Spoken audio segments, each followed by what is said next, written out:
Good morning. My name is Natalie Fanny Gonzalez. I'm the chair of the Economic Development Committee. Welcome to our last July session of 2023, right before a break. Yes, we're happy. Today's actually a pretty exciting day, talking about urban districts as a follow-up from the budget season. But before we get there, I do want to announce the meetings that we're going to have in the fall. The schedule is going to be up hopefully pretty soon.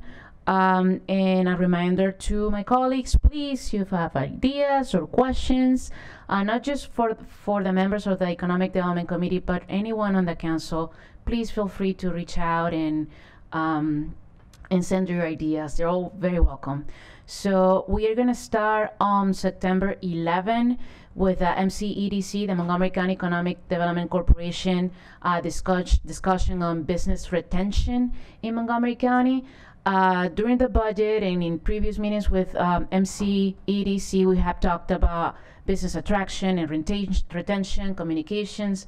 Have decided to split retention and attraction because they're the two very different topics, and it's really easy to confuse them when you're having a discussion. So we're going to start the fall with a retention conversation, and on-site an office market conversation about the state of the office market in Montgomery County. Obviously, we'll touch this topic around the region, but mostly Montgomery County. We are also on October 9. We're going to talk about attractions with the Montgomery County Economic Development Corporation. So the 11th is retention, the 9th will be attraction, business attraction, and we're also going to be discussing the retail market.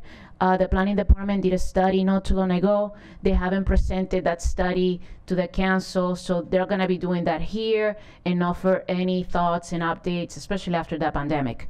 Okay, so that's on October 9. Then on October 23, my wedding anniversary, we're going to be talking about the restaurant sector. Again, in previous sessions from this committee, we have highlighted that the restaurant industry, it's its own animal. Okay, so and whatever we have done during the pandemic, that's in the past. We're looking at the future. So we're gonna have a deep dive on the restaurant sector in the county, and on that day we're gonna have urban district follow-up. So whatever we don't finish today, because this is a huge topic, especially because we're talking about taxes, okay? Structures in these businesses, in these urban districts. So on October 23rd, it's a follow-up. And at some point in September or in October, we're also going to have a third follow-up, or maybe it's going to be on the same day. We'll decide. The conversation of the parking lot district goes in conjunction with the urban district. That specific conversation is going to happen in the fall, and that will be a formal joint committee session between economic development and the TNE. And the great news is that right now, this is TNE. The chair, as people may know, is Council President Glass, and the members are Council Member Balcon and Kate Stewart. And I'm very happy to see Council Member Stewart here today. As people know, Silver Spring is an urban district, and that's her district. That's why she's here. Council Vice President Andrew Fritzen, he's out of town. Otherwise, I'm sure he'll be here as two of the urban districts are in his district, Frenchy Heights and Bethesda. So hopefully he'll be with us in the fall. Then on November 6th, we're gonna have a discussion on agrotourism. That particular meeting is gonna be App County, okay? And I'm sure Councilmember Balcon and Councilmember Lorian Sales, whatever she is, she'll be here soon, I hope. We'll be very happy about that, and stay tuned. As soon as we have a complete agenda, we'll send it around, but I am counting on these two particular council members to send us suggestions and names of panelists, people who we really need to hear from. We'll make sure that Council Member Don Lukey, who's the other App County council member, is aware. Hopefully she'll be able to join us as well. And then the final so far session for economic development is something that it's very dear to me. It's on the sports industry. This county has never really had a deep dive onto this huge billion-dollar industry. And when we say sports industry, don't just think about athletic facilities. Think about the workforce. Making sure that we are building the next pipeline of doctors who specialize on athletes, architects who specialize on the creation of arenas in the county, field maintenance in terms of turf, and so on. So the committee members are going to be getting this agenda over email today, and the public will see it pretty soon on the calendar. We work closely with our wonderful clerk, and also stay tuned for that. And with that, we're going to start. Again, this is a very exciting conversation on the 4 urban districts that we have in Montgomery County. Lots of questions came up during the budget, and that granted this session. And with that, I'm going to pass it along to Ms. Marlene Michelson. She can take it off. Thank you. Thank you so much. And you've said a lot of what I would have said as introduction, namely that a lot of questions did come up in budget. In particular about how urban districts were being funded and the increase in the general fund subsidy that was recommended in this budget. And the committee really did want to take a deeper dive. In addition, we realized it's been a very long time since we've done a comprehensive review and tried to look at all of the issues and how the urban districts are operating. And so, as the chair said, this is a first step. We think that there will be more to continue this discussion, and also the clear linkage between the urban districts and the parking lot districts. So we'll come back to that as well in a joint session. If I could just jump in real quick. So I appreciate the scene setting by the chair, and just want to reemphasize that in the fall, the joint committee, or at least the T&E committee in some capacity, will have a conversation about the parking lot districts. It is something that I have said needs to evolve, and I've said that at the very first T&E discussion when I first arrived at the council. Recognizing, as Ms. Michelson just did, that these are conversations that have not been had in a long time. And so as we engage in this conversation today, there will be holes and gaps, but they will be filled over the next few weeks and months. Wonderful. So a number of questions came up, and as I said, we thought a comprehensive review would be helpful, and I am fortunate enough to have the assistance of 2 of our fellows, Logan Ambinder, who is our postgraduate fellow who's been here for the year, and also Afyang Ibak, who's our summer fellow. And I know the council got to hear her wonderful presentation just a few days ago on another project, and she's been spending a lot of her time working on urban districts as well. So I'm going to turn it over to them to give you a presentation.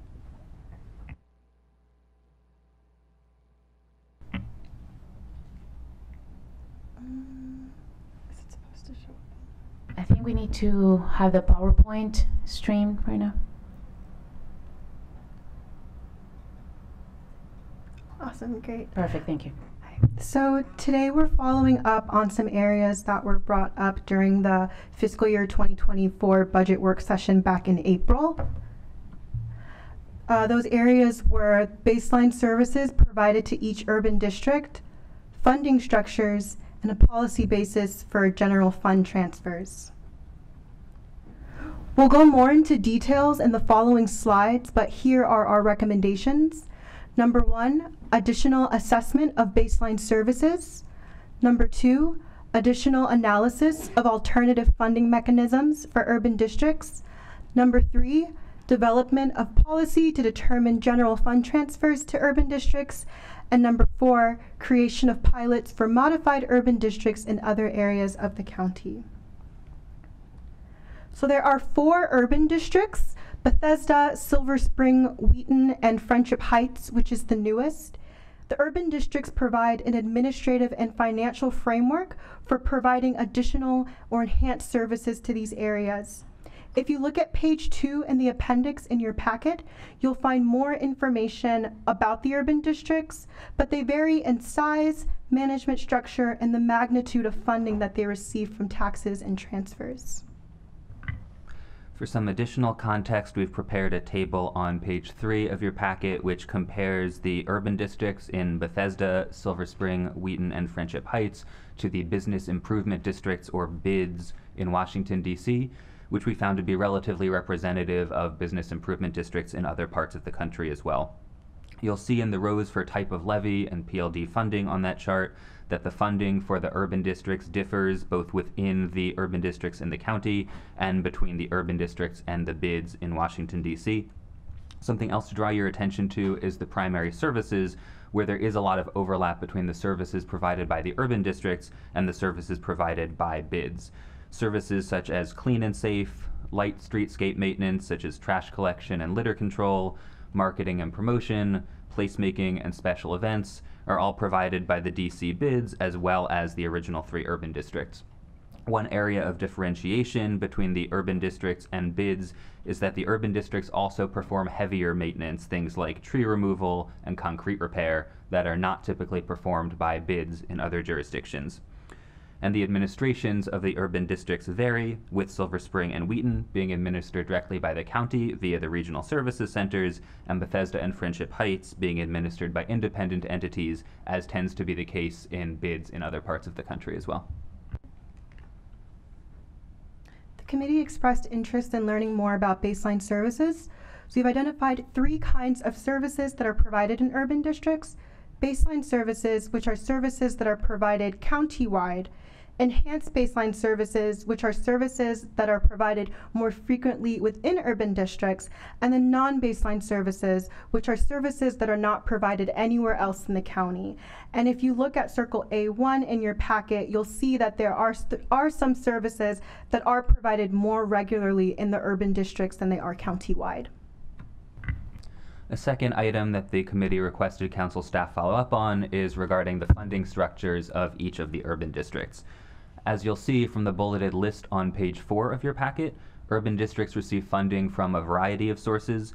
Some of the major sources of funding for the Bethesda, Silver Spring, and Wheaton urban districts include an ad valorem property tax on property within the district, as well as revenue transferred from each of those districts' respective parking lot district, or PLD.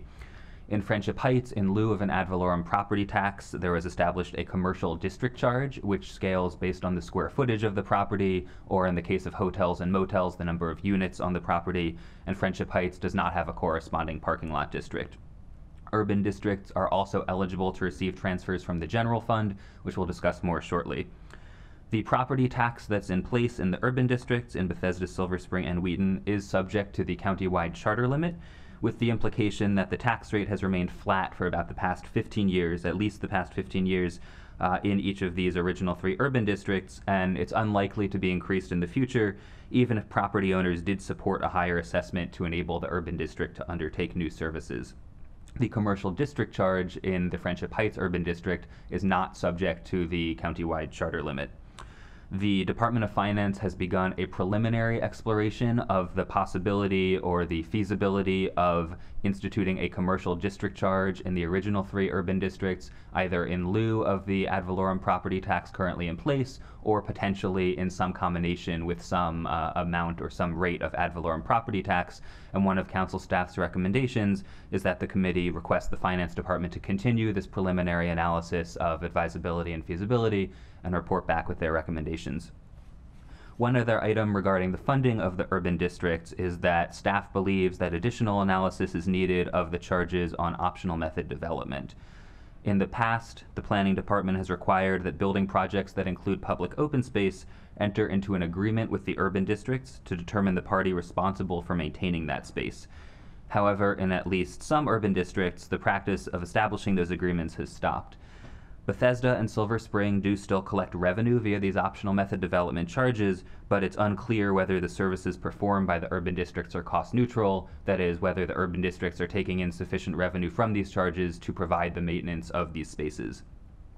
Staff recommends that the committee request the planning department reinstate the practice of requiring these agreements between property owners and urban districts regarding maintenance, not just necessarily of the optional method developments, but potentially a broader class of open spaces on private land. If the committee wanted to consider the expansion of maintenance by the urban districts of other public spaces on private land, that would require a legislative change, since the county code in section 68A currently specifies that charges can be instituted specifically on optional method development. In addition, the county should establish a mechanism to track these projects and ensure that the revenues that are being collected are sufficient to cover the costs. Let me pause you right there, because otherwise it's gonna get too overwhelming. I do agree that we should at least make the request to the planning department to take a look, and since we are gonna be having a full session, that could be one of the follow-ups. If you can please send in a written request on behalf of the committee, and then have them here in our next session, so we can get their feedback, that would be great. Is that okay with everybody else? Thank you. Hold on a second. Yes, Mr. I just want to add to that. So we've been through this as far as OMD agreements in the past. County attorney, in working with Park and Planning and the county attorney, the advice was we don't need agreements because the requirements of the site plan set in place conditions that we can then use to assess. So we're happy to explore it further, but that's been our past experience. Yeah, and I'll just add, the agreements talk about who's paying. So the site plan generally says if you have public open space on private land, it needs to be maintained. What we're concerned about is we're not able to track whether it's the urban district doing the maintenance, the private party, and if it's the urban district, the private property owner is supposed to repay them. But we don't have clear data to see whether that's happening. So that's part of the tracking we're recommending happen. As a former planning board member, I concur. Total agreement. So yeah, let's have the conversation. Thank you. Thank you. The third item that the committee requested for council follow-up is regarding the general fund transfer to the urban districts. You'll see on the table in the middle of page 6 of your packet the presented figures for the FY23 approved, FY24 recommended, and FY24 approved general fund transfer to each of the original 3 urban districts. Due to the council's decision not to fully fund the county executive's FY24 recommended request to the urban districts, the general fund transfer to each of the urban districts is significantly less than the FY23 approved general fund, significantly less than the FY24 recommended transfer to the urban districts, although in the case of Bethesda and Silver Spring, the general fund transfer is still significantly more than the FY23 approved transfer to the urban districts. For Wheaton, the FY24 approved transfer is about $200,000 less than the FY23 approved transfer because the council determined to allocate an additional $200,000 from the Wheaton parking lot district to the urban district in light of the health of that parking lot district. You'll see from the charts on the slides and on pages 7 and 8 of your packet a trend over time tracking the net general fund transfer to each of the urban districts in yellow and the net parking lot district transfer to each of the urban districts in blue. For Bethesda especially, and to some extent for Silver Spring, the size of the general fund transfer to the urban districts varies roughly inversely in proportion with the size of the parking lot district transfer to those urban districts, which suggests that in some years when the parking lot district transfer may have been insufficient to cover the costs of the urban district, the general fund transfer was increased. And the general fund transfer has also increased in recent years, and the fiscal plan provided by the county executive indicates a suggested or recommended increase in general fund transfer to each of the original 3 urban districts over most of the remaining 5 years of the fiscal plan.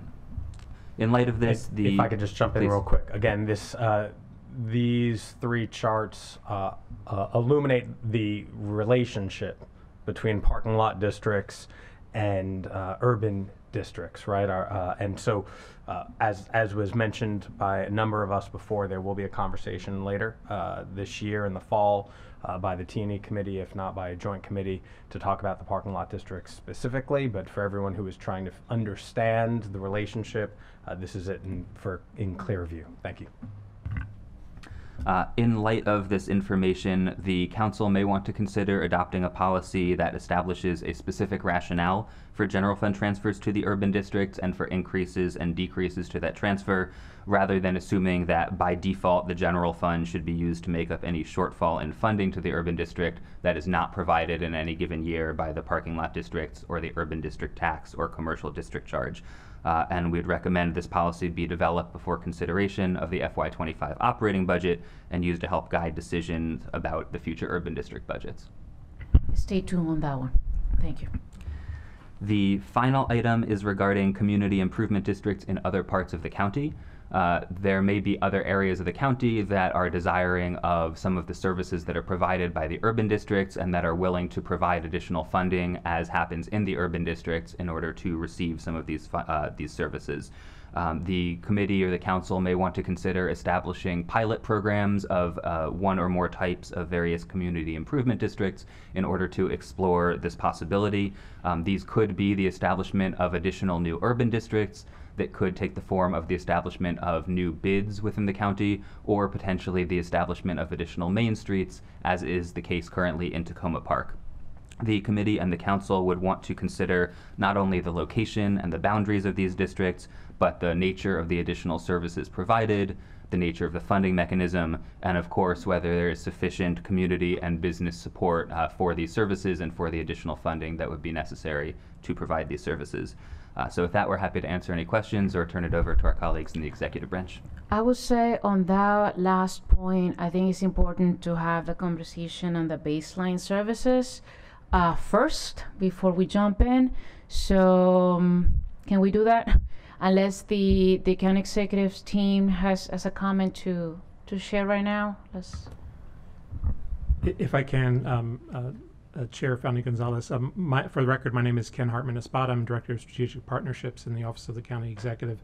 Really appreciate this opportunity to engage with you on urban districts. It's been a topic professionally for me for the last 15 years, working in Bethesda as a regional director, and not just with Bethesda, but with White Flint, Pike District, and Friendship Heights. It's been interesting and encouraging to see some of these new concepts begin to grow. Last year, thanks to the council appropriation, we were able to advance grants to new concepts that were popping up. We had our business district grant program, which provided funding to the Pike District Partnership, a new nonprofit in that part of Rockville Pike, and the Friendship Heights Alliance, as you know, the story's already been written on that, which has now moved to urban district.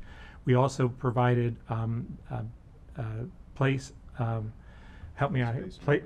management district grants, and these are smaller grants for Main Street organizations. So last year we were able to advance grants in Fenton Village, Long Branch, East Rockville, and Tacoma Main Street. And this is precisely what staff was just talking about. These are concepts on two different levels. One is a level heading towards an urban district or BID, which are much larger organizations, really focused around some of the classifications that you see in planning. You have your downtowns, which are the White Flint, Friendship Heights, Bethesda, Silver Spring, Wheaton, the Life Sciences Center, and there are others. And then there are town centers, and the one grant is focused on the downtowns, and the other grant is more focused on those town center developments. I do have to say, just as we're to level set expectations and to kind of frame the discussion, what my experience and all of our experience as regional directors and working in these environments has been that the secret sauce for success is that activism within the local business community, that where they are generating the ideas, they're convening and identifying where they want to go as a business district, and as we see in our neighboring jurisdictions with the bids, we are unique in our urban districts. In the region, the bids are largely self-funded, almost entirely through local taxes. In Montgomery County years ago, the council set that cap on no more than than 3 cents, and establish, well, there's a number of different pots that we draw from to support our downtowns as livable, prosperous areas, urban centers. Again, I can stop there, but the other thought to leave with you is that each one of these downtowns, each one of these town centers is entirely unique, and there's no one menu of services that apply. And over the years, we've looked at this at planning, at DOT. You just talked about the pedestrian master plan on Tuesday. That each area has its own menu of needs that require interagency coordination. These organizations can help bring together those discussions, which now are happening in many different places in our organization. Thank you so much. I'll stop there. Thank you, Mr. Hartman. I love the fact that you mentioned something that is so true, that each of these 4 districts are so different, and that's why they're so special. The food that I find in Wheaton, it's not gonna happen in French Hats, I'll tell you that. And everybody has its own, fabric, and that makes them special. So we need to always keep that in mind, especially in our next conversation on the baseline. But before we go there, I wonder if anybody from the committee has questions. We're gonna start with Councilmember Balkan. Thank you. And I know we'll get into the baseline. I just need to address something that that Mr. Hartman just said. The issue of these bids, community groups, are certainly urban districts, were generated from the community and activism. That is a circular argument, and empowered people get things, and people who are not empowered don't, right? And so that's the situation that we have here. And as we go through the entire discussion, we have to get around that, not only in the discussion of urban districts, but this has been a through line throughout the budget, through everything that we talk about. The county has so many resources, great resources, but not everybody gets them. And the people who do get them are the people who are involved and engaged. So I just want to turn that on its head while we start talking about this. So thank you. Councilmember Balcom, you may have noticed that the staff recommendation is to create pilots outside the downtown. I was going to go there, yes. One in the up county west, perhaps Germantown, one in the up county east, perhaps only, and somewhere in the east county, for exactly the reason that you've said, that we can't just wait to see who is asking for a bid. We want to try and encourage some sort of district, and I guess we're calling it Urban District Light or something. But I think we need to play a very active role in trying to create those opportunities. And we are going to get there at some point. Just want to make sure that we hold on, okay? Do you have something else, Mr. Hart? I like where this is going, and as having worked in the Pike District for 10 years, putting together a committee of people talking about, well, what can we do, building that infrastructure that didn't exist before is part of this process. Exactly. Councilman, okay, perfect, thank you. Do you have anything else to say, Lorian? No. Let's talk about the baseline, please. Who wants to start for your team? I guess I'll jump in and let executive staff.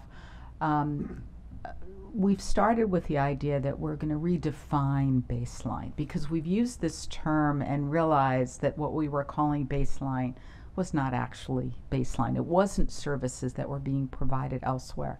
And so you've heard this 3-pronged definition, baseline being the services that really are provided throughout the county, enhanced baseline, the same services, but being provided more frequently, and non-baseline. And we think understanding the definition and trying to figure out what the urban districts are doing that falls into these new definitions, and also the cost of those services, are going to be very helpful. And what you see in the addendum we received, the chart from executive staff, is the first step towards doing that. But clearly a lot more work needs to be done, because this is not a comprehensive list of the services, and they have just started to collect the cost data for us. So we need to receive a lot more to really understand the full range of services. And I'll stop there. Should we have somebody from the finance department to go over the addendum that I received today on baseline? I can talk about that because we put that Thank you. together. So that addendum looks at frequency of services vis-a-vis, say, Division of Highway Services, and there is a big difference between what if we didn't have an urban districts, what our Department of Highway Division of Highway Services would be doing in those centers. White Flint Pike District is a good example of the type of maintenance that you would see without an urban district. Yes, the streets are relatively clean, but the trees are just not trimmed as quickly. Litter is not, promptly picked up. There isn't that on the street presence and maintenance that you would see in, say, downtown Silver Spring or downtown Wheaton. We will work to develop costs, and some of the data on there tells you the amount of scope of work that Highway Services does countywide, the number of trees, the number of acres that they have to mow, and when we're talking about our urban centers, they're hundreds of acres, not tens of thousands of acres in difference. Is there anything else besides? Nothing from OMB on this. To be clear, this was prepared by executive staff and finance. Get closer to the mic, please. Sorry. To be clear, this was prepared by executive staff and finance. I'm not here representing finance. I can talk about budget implications, but not about this specifically. No. All right. Well, thank you.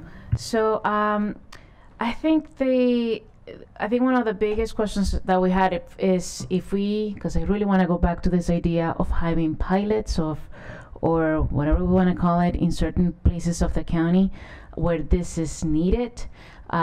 This is a conversation that I had with the staff, but I would like to, maybe you can present which areas we're thinking of and see how the committee reacts and get your suggestions on how this could look like. I just feel like we need to talk more about baseline service, because during the budget, you all know how I feel about this, right? It's not a secret. I have been talking about baseline services and the fact that some get, some don't, for 20 years, without any satisfactory response, right? The issue is, and when we talked in the budget process, the discussion was that the transfer from the general fund to the urban district is for baseline services that people outside the urban district get and that the urban district doesn't. So we asked for a follow-up. Okay, what are those services? Give us a tally on that. And that sounds like that's not the case.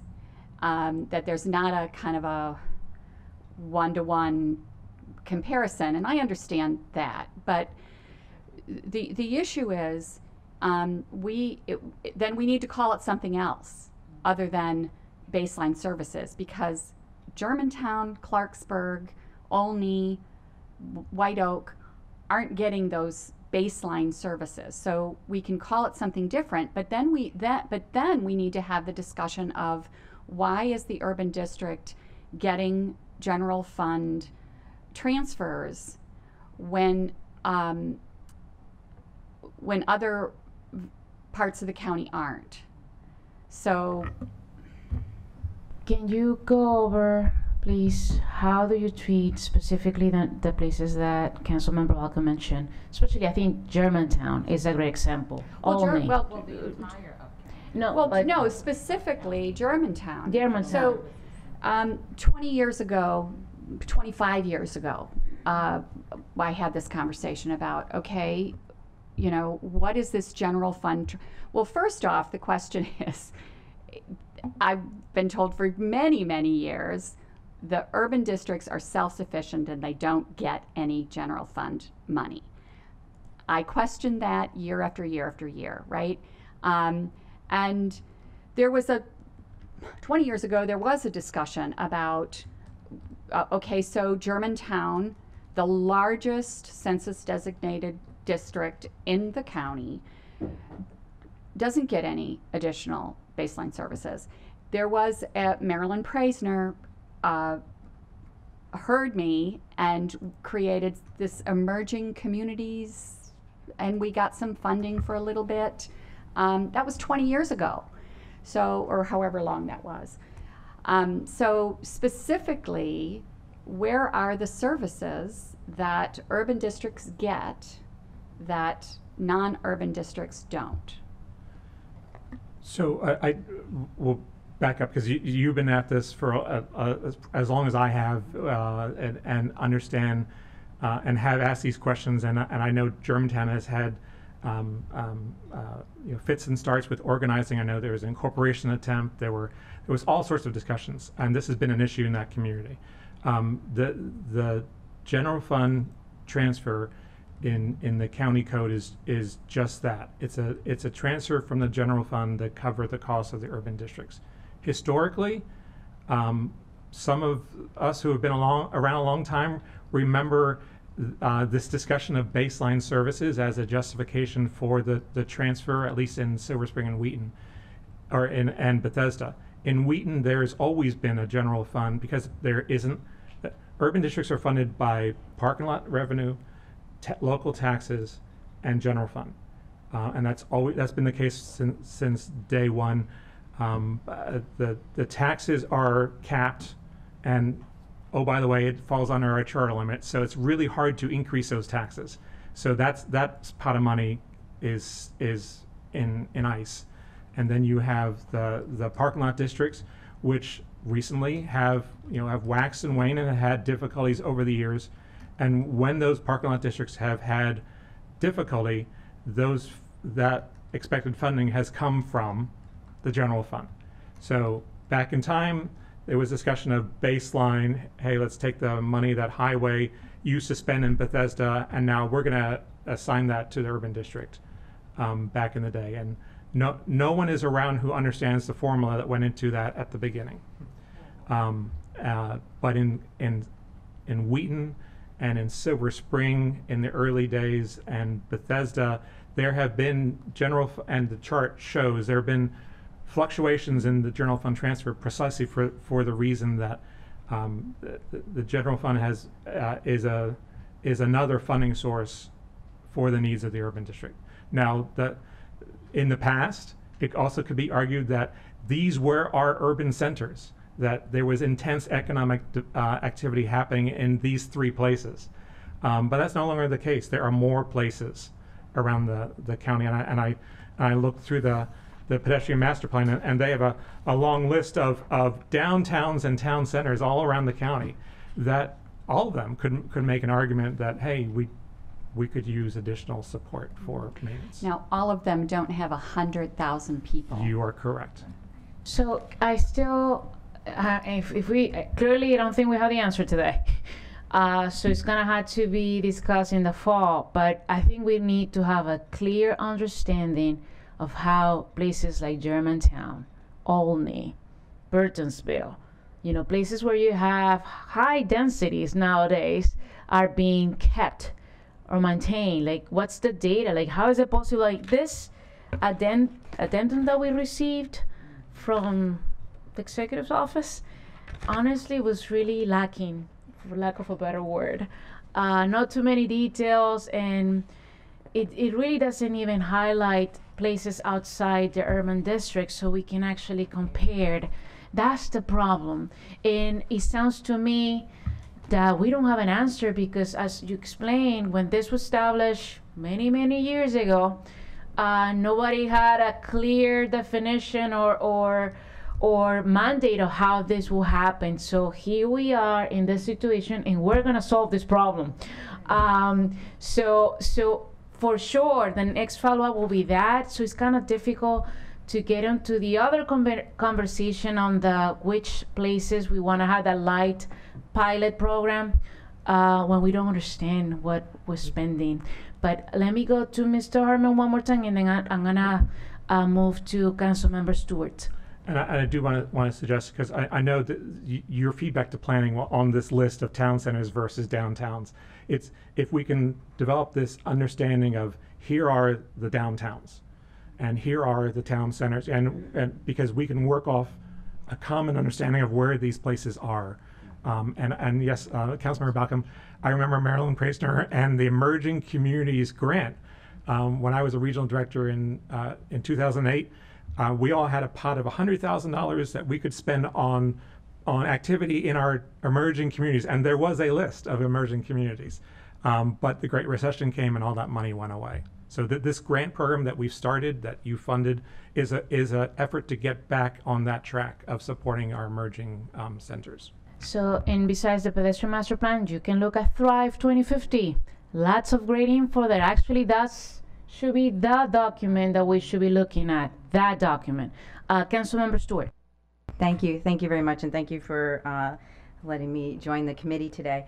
I think my comments are going along the same thread that was just raised, because I think it's important to talk about the funding stuff, but I feel like we got midstream on this conversation, and it's by doing so, coming in on the funding and defining this, what I see happening, which I don't think you mean and we don't want to have happen, is to pit certain parts of our community against each other. And I know we don't want that to happen, but I fear if we just focus on funding who's getting baseline, who's not, that may be a path we take.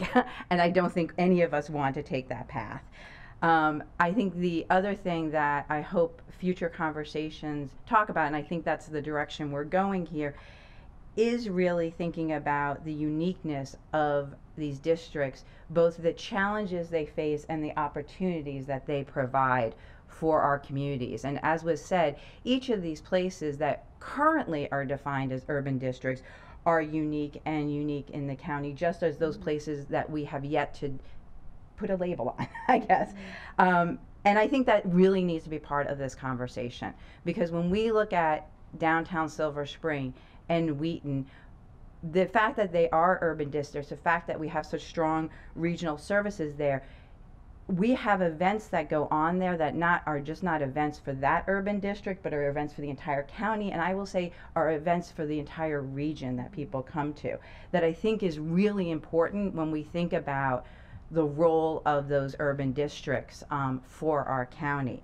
We also have challenges there that are not seen in other places. So I think I just want to take maybe a step back, and I just wanted to say that, though I think the conversation is going in that direction, that as it's important to look at the funding and what services are being provided to the urban districts, I think really looking at what makes these places unique, what defines them, what are the challenges and the opportunities here, and then what are other places, as we're talking about, for the pilots, because I think each of these urban districts gives so much to our county and the region.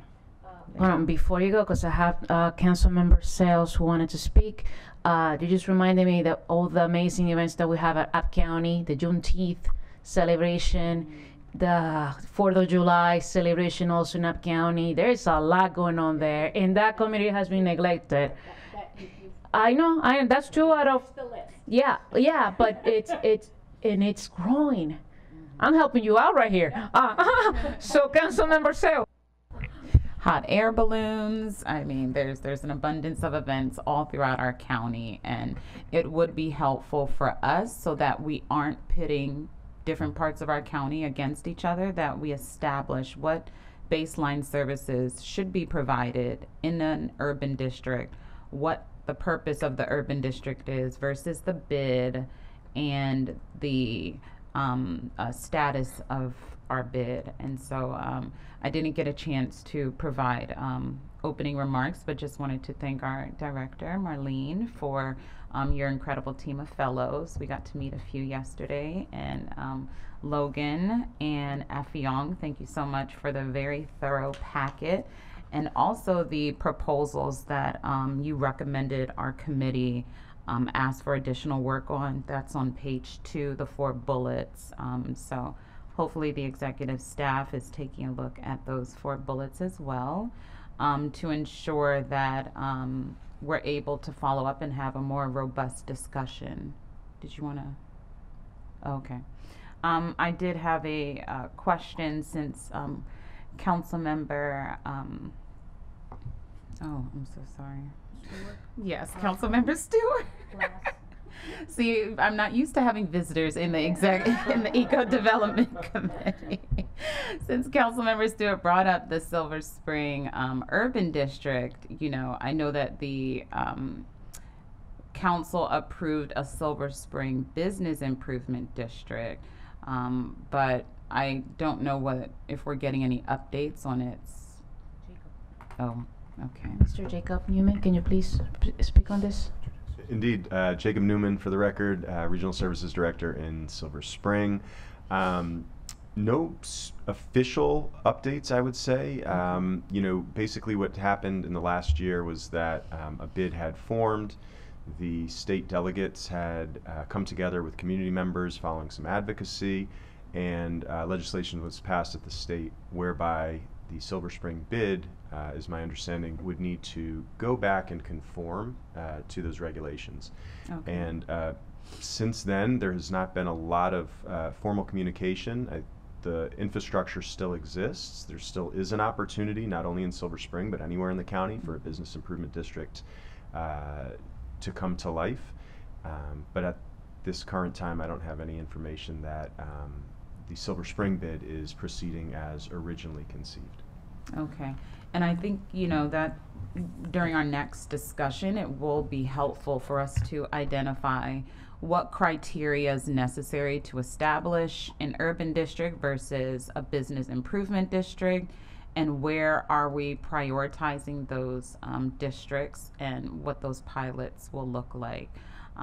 You know, I think what would be helpful is if we actually apply the racial equity and social justice lens to this discussion, because when we're thinking about which parts of our county need the support of economic development, need the support of a bid, need that support to congregate the businesses that don't feel supported by the county, you know, we have to ensure that we're thinking about that as we are thinking about those pilots. So let's see, page 3 of our packet. Yeah, so I know that the as we mentioned, the Silver Spring bid is inactive, but then the RESJ impact statement for the Friendship Heights Urban District, just wanted to know if we had any updates about the Friendship Heights Urban District's racial equity review. I don't have that in front of me, Councilmember Sales. We can get back to you on that topic. Okay. Racial equity has been at the forefront of our discussions on these grant programs. As we made a conscious effort to provide grants in areas such as Long Branch, Tacoma, Main Street, Fenton Village, that had a high concentration of minority businesses. But on the other hand, these are also places that had organizing entities that convened business owners. So getting to Councilmember Balcom's point of, okay, in an area that doesn't have that, how do you do that, and how do you engage with the business community and the community to provide those enhanced services? And it's something that we look forward to your input. It's you know, again, as these grants were provided, that was a consideration that we gave. The business district grants are a bit different. Friendship Heights and White Flint are downtowns, and there aren't many others that are these downtown urban centers around the county for that. DC government has struggled with the same issue. I know the council received a report on Friendship Heights on the same concerns, that in areas that don't have the organization or the funding for, say, staff, it's a real barrier to get to that place where you can be like Friendship Heights or Golden Triangle or Georgetown. So it's something that we need to be mindful of as we move forward, and we'll definitely be consulting. And Jacob has ideas. Mr. Jacob? Thank you. Just to add one more layer, we've talked about our urban districts, bids, and place-based management, grants, which eventually could lead to a Main Street affiliate or fully fledged Main Street. And I just didn't want to leave out our famed instrument of government. There is also the opportunity to explore urban district corporations as a part of this conversation, which of course is Bethesda Urban Partnership here in the county. No, I think that's important to include. There was also a question about when we're talking about the baseline services that are being provided across the urban districts and the bids. I just wanted to make sure that the packet states that staff asked executive staff to categorize all urban district services into baseline, enhanced, and non-baseline groupings and estimate the cost. But I don't know if that was actually. Is that what we received just what I'll call the first step in the answer to that question. Okay. So clearly we need more to get the rest of this picture complete. Yeah, and we will go back and look at our quarterly assessments, analyses to pull out some data from Highway. It is challenging because Highway is a big operation countywide, and the urban districts, it's a little easier to go into the budgets and find the line items for maintenance. It does get challenging because when you're talking about an urban district and the staff in the field providing the services, most of the cost is their hourly. There are contracts for things like street sweeping and trash collection that are easy to identify, but that's an IOU from us.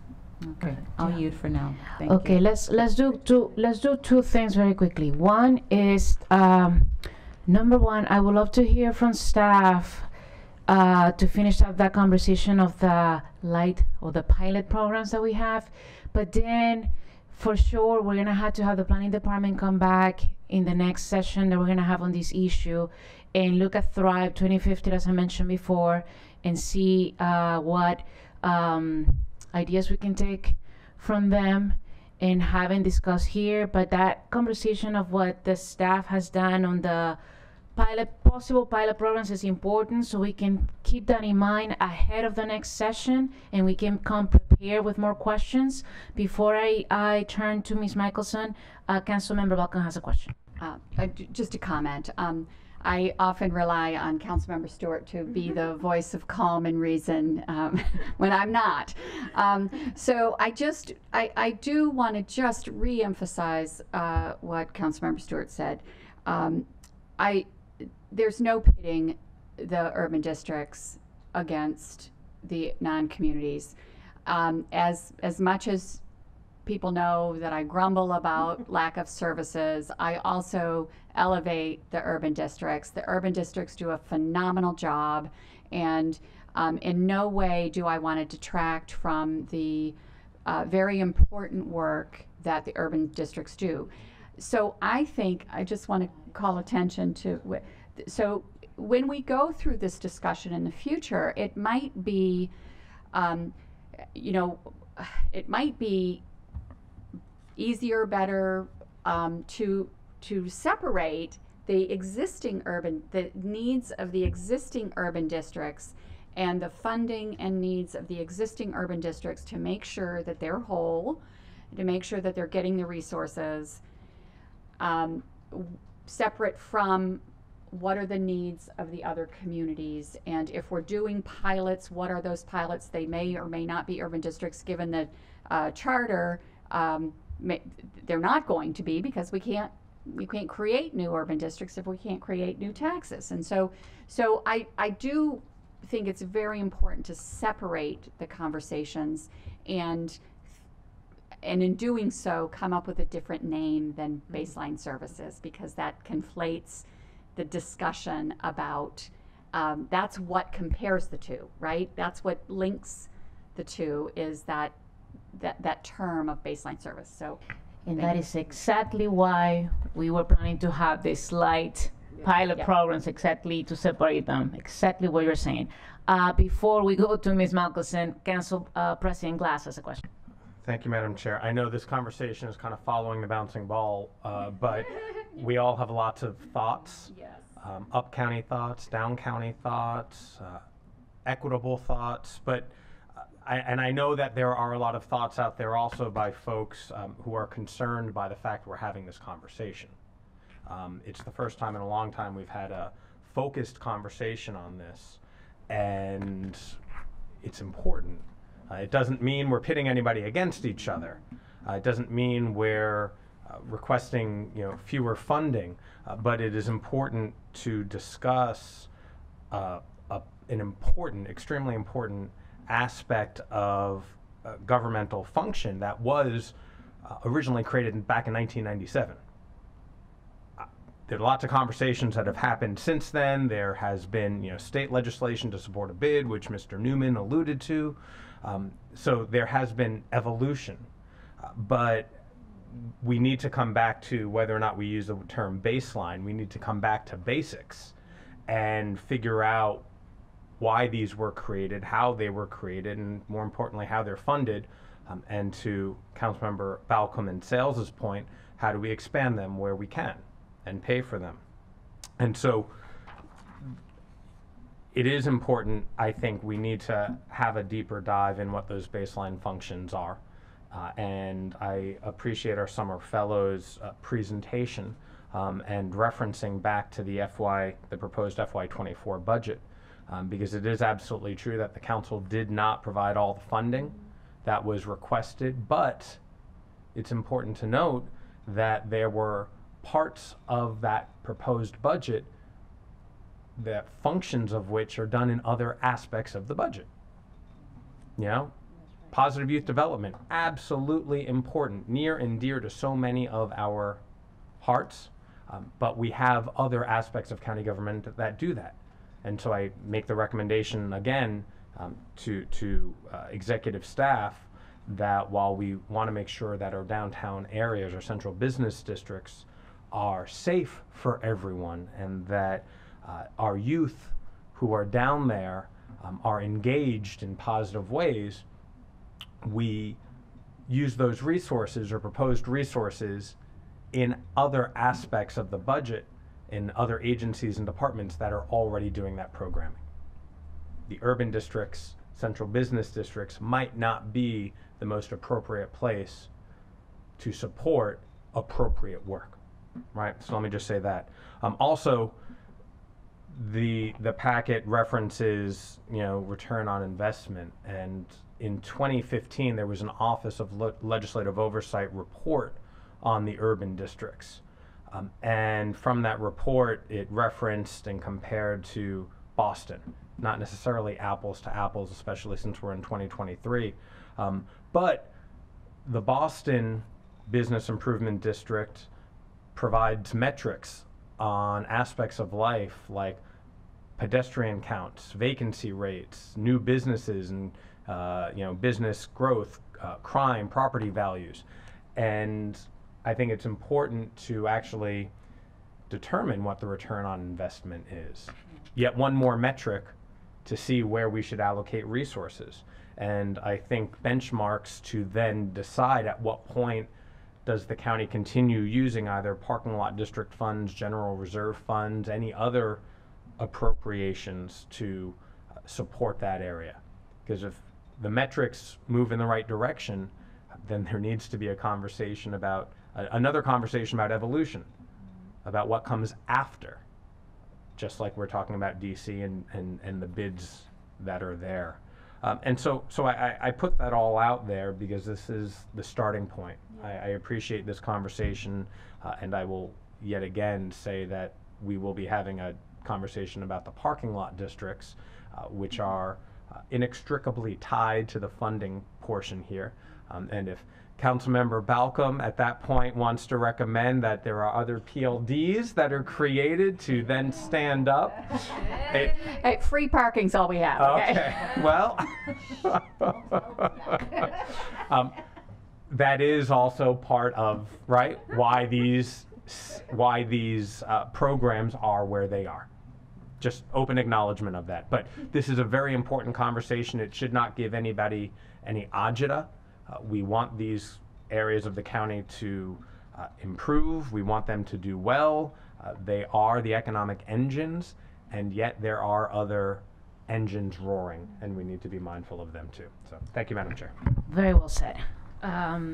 With that, I'm gonna ask Ms. Michelson to please continue the conversation on the ideas that we may have on the possible. We don't have a name. We're just saying pilot right now, just to put a word on it, and distinguish those areas versus the established urban districts. And this is just gonna be a quick, brief, ideas and what we're thinking of, so we can be ready for the follow-up session, which will include the planning department, and bring in uplifting the Thrive 2050. And yes, I keep saying it because I worked on that on that general plan, and I'm very proud of it. So if you wanna. Yeah, and let me just start out by saying that we use these districts in areas that have some commercial development. So this is not something to do throughout the county. And what we need to look at is the varying levels of commercial development. And I can't remember who said we should define, downtowns or business districts or commercial centers or activity centers. So we can think about, where should we be having some sort of district? And I think some ability to organize with assistance. Like, in my mind, we're not saying we're only going to work places where there's already organization. We need to help create that. But that's what's going to make this work effectively, is to be able to create an advisory committee of citizens and businesses so they can help shape their own community. We don't want to impose things on them. We want them to be a partner in creating this. I think we're going to have to be creative in looking at what are the funding opportunities. It may not, I don't think it'll be the same urban district tax we have in the current urban districts. Will it be a charge? Can it be a small charge just for some contribution? And what are the other sources of revenue? Including, again, being creative. Are there businesses, large businesses in those communities? Maybe a large Home Depot or something like that, where we could say, are there ways to get other sources of revenue to help support that? So these are all things we need to explore. We really like the idea of looking at other areas of the county, so some demographic diversity and also the racial equity diversity that Councilmember Sales talked about. Germantown is just such an obvious choice. It's probably been some place that has wanted elevated levels of service for a long time, and we need to go back to that and draw our attention there. And if we're searching for geographical diversity, doing somewhere in the northeast part of the county, maybe only, maybe another community. The eastern part of the county, absolutely. I think it's a little less obvious whether it should be White Oak or Burtonsville. So I think, or some other community, but I think we need to talk about that, and we really want, I think there's also a really strong argument that we've been so trying to help economic development in the eastern part of the county, and this could be one piece of it. So figuring out the details of the location, the funding mechanism, the services, those will be all part of the questions we need to answer to create these pilots. And as we think about places where we can get, funds to have these services happen. When you mentioned Germantown and East County, and just a reminder to folks that we had the Fairland Briggs Cheney sector plan coming up, and we're gonna get great ideas out of that master plan. I was also thinking, and I have no idea what the answer is, what's the role of the federal agencies in Montgomery County? I mean, they're great. We love them. We want more of them because they bring more people here. But they also have a responsibility of contributing that, you know, we have amazing restaurants for their folks to come and eat, places where they can, you know, have their families live in too, not just work here. I'm thinking of Nest in Up County. I'm thinking of FDA in East County. I mean, as we come up with ideas of where these places are, I mean, federal government has a lot of funds. What can we do to leverage that to you know, to uplift communities where they are located? I think that is a wonderful suggestion. As we're talking about being creative and looking at opportunities, it's also yet another argument for saying why we might want to not be basing all of this on an ad valorem tax, which the federal government is exempt from paying. Exactly. And so as we examine, and I would love to hear whether the committee supports the idea of spending a little additional time looking at the charge as opposed to an urban district charge to replace the ad valorem tax and to continue to assess the benefits of that. But one benefit or one issue to explore would be if it's a charge that is different from a tax, what does that mean in terms of whether we can ask the federal government to pay? I think we're in a position that we want to see all our options right now, and I'm now wondering, since this is going to be bigger than I initially thought, I'm wondering if we need to have Olo join us with the researchers and see what else is happening in other places that we can, you know, not imitate, but have some ideas. Mr. Hartman, go ahead. And thank you so much. I echo what Ms. Michelson said as a viable approach. I couldn't agree more. In East County, we are working with Friends of White Oak, for example, on a placemaking marketing program. I know there is council years ago designated $100,000 that goes to them in an MOU every year for those activities.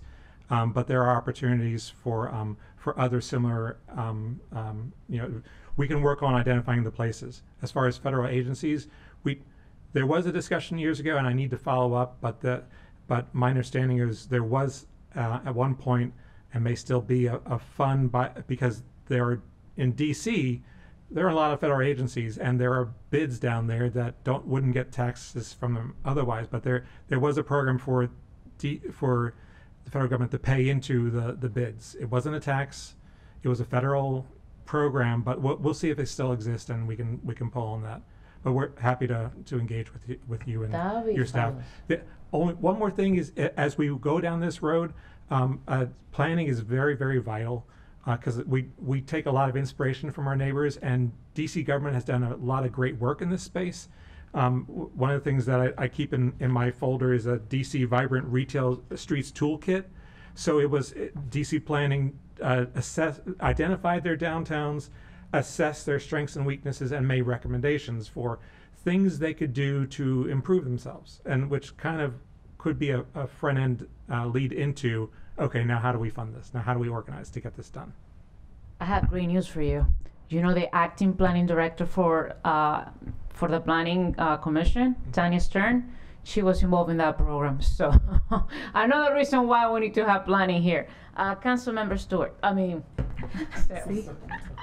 I'm thinking of you. Thank you, Madam Chair.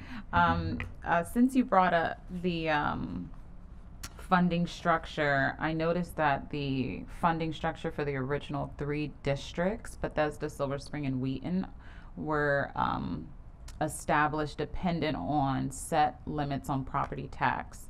But there wasn't much flexibility for increases. And then the tax rate for Bethesda has been flat since 2009, while the rate for Silver Spring and Wheaton has remained flat since 2006. And so as we are thinking about coming back, should we expect a new funding structure for all the urban districts to be discussed? Yeah, we think there are really strong advantages to moving to an urban district charge as opposed to an ad valorem tax. And I want to make it clear that in my mind, that is not to say we would create something new and immediately increase rates. That's not the intent here. It would be to try and mirror the same charge that exists now, but know that it creates a source of flexibility so that their own advisory committees, if they want to do something and they believe that it's worthy of an additional charge on them, they'll have the flexibility to do that. So good. And then I noticed on page 5, staff notes that in at least some urban districts, establishing agreements between the urban districts and developers to maintain public open space on private property has stopped. Bethesda and Silver Spring collect revenue via the optional method development charges, but still being determined whether the services provided by the urban districts are cost neutral. I see that staff recommended that the committee ask the planning department to reinstate the practice of requiring agreements between property owners in urban districts regarding the maintenance of open spaces on private land. Do we know why? And Councilmember Sales, I think this might have been discussed just before you came in. And the chair asked that we follow up on that and bring planning staff to the next meeting to try and follow up on it. And it's there are two key elements. One is to have the agreement so we know who's doing the maintenance. But the other thing is to track it afterwards to make sure that the urban districts are actually collecting the money. And we try to ask for that data to see if that was happening. And it's somewhat unclear. So there needs to be a greater effort to see what has been happening. And again, this is for private land that has an open space function where the private property owner either should be doing the maintenance themselves or paying government if government is doing it on their land. So we'd like to do a little bit more tracking to see the status of that. Okay, so you already answered why it was discontinued. But we're going to have follow-ups on this, more details, yes. No, that's it. Thank you. Just a reminder why, we have 4, it was 3, now it's 4 amazing, really amazing urban districts, very vibrant. People want to live in those areas. I live in one of them. I live in downtown Wheaton. Why? Because the cultural history that we had there, the amenities that we have there, and we want to keep that and enhance that. But at the same time, we want to have the conversation of places around the county that don't have what we have in those urban areas. So it's not a competition. It's making sure that we have equity throughout this county in places where we need them. Just want to emphasize once again that point. Councilmember Black. Thank you. So I just, I think the pilots are, that's great, and I think that's what we should be doing. And it, of course, makes sense to look at the funding structure, charge versus tax. We don't have any flexibility with the ad valorem tax, so I think that makes sense. One of the things that we looked at, so are all the urban districts commercial only? As far as taxes? Taxing. No. So those who pay the property tax, condos that were built after the formation of the urban district pay the tax. And apartments are commercial. Right. So I think that's going to be tricky when we talk about the charge, the fee. I know when we looked at creating the urban district in Germantown, we included residential. There aren't a lot of condos, but there are a townhome community in the Germantown Town Center. So I think that's going to be tricky on how you do that. So just that thought. And I do want to just, we have I guess 3 of our districts, 3 of the 7 districts have urban districts, and then the 3 that don't. District 2, of course, and then Councilmember Mink is interested in the White Oak area. Councilmember Lutke's interested in the Olney area. Councilmember Katz hit the jackpot. He has 2. He has 2 municipalities. I don't, you know. So I think it's important when we look at these pilots that the 3 districts that don't have urban districts are at the table. Absolutely. So that's what we were thinking of, you know, great timing with the Briggs Cheney master plan for East County. And then we were thinking about Olney and thinking about Germantown. So we can include all of them, but exactly the same thought. Councilmember Stewart. I just wanted to follow up on Council President Glass said about the OLO report from 2015, and if for our next conversation, I think the chair referenced this as well, getting maybe a quick update to some of that. And I just want to, as we're talking about pilots, in that report on page 6 is a great chart that looks at, I think organizes information about, you know, where the area is, what are some options, and other things to help kind of place a framework around this conversation about what is appropriate for each place as we're looking at it. Because all these things that we've talked about today as options have their advantages and disadvantages, and as we keep saying, each of our areas are unique, and so we want to make sure that we're fitting the appropriate pilot to the appropriate area, and I think the chart on page 6 helps provide a framework. Plus Thrive 2050. Yes. Any other questions for committee members? Do you have another question, Mr. Hartman? No. I thought you were. Okay. Go ahead. Are you wrapping up? I'm wrapping up, but you can go ahead. Yeah. So without looking through the entire 2015 OLO report, I pulled aside some I think relevant information. What I think now that we're in 2023 would be helpful, and whether or not we have this for the next work session, but or just to have in the back of our minds, in looking at the urban districts, I think it is critically important to know how many residents live there, yes, how many businesses are there, what is the income and or what is the tax revenue generated. I think that's probably the easiest metric to determine, and a few other really important data points. Not to